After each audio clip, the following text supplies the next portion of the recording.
What if I told you enlightenment doesn't come with a robe, a shaved head, or a bamboo flute soundtrack?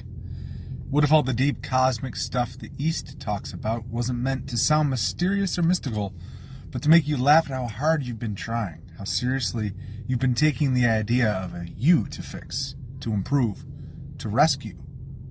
What if nirvana is less about levitating and more about realizing you've been standing in it the whole time while scrolling your phone in sweatpants?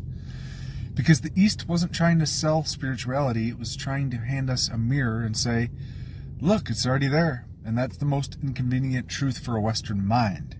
Trained to chase, to achieve, to prove, because suddenly all that striving gets replaced with breathing, noticing, not taking yourself so seriously. An Eastern philosophy stripped of incense and translation is not foreign.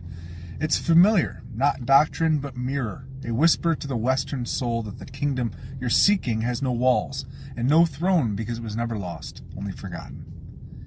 And the great teachings, Taoism's flow, that is the effortless harmony with nature. Vedanta's self, we are talking about the deepest unchanging awareness. Zen's laughter in the void, that is the radical freedom found in letting go.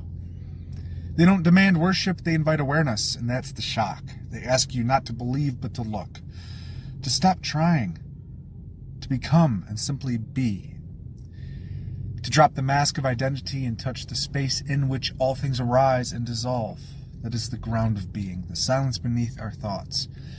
And while the West built upward toward God, cathedrals, creeds, commandments, we are talking about systems, structure, aspiration. The East turned inward, towards stillness, towards the root of suffering and the end of self. That is liberation through insight.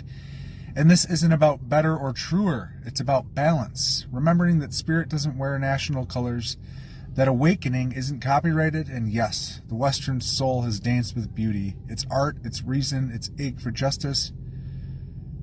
We are acknowledging the West's gifts, but it also forgot how to sit, how to listen to the breath, how to be empty without fear. Mindfulness and presence. And this is where the East holds out its hand. To remind, to say the jewel is already in your pocket. The truth already etched in your silence. And when the Western mind opens not in conquest but in humility, it sees that enlightenment isn't an escape but a homecoming. That nirvana is not elsewhere, it's the suchness of now. And karma isn't fate, it's freedom. The echo of your own integrity. Conscious causality. And the guru is not a master above you, but the clarity within you. And every teaching, paradox, is just a path back to the place you never left.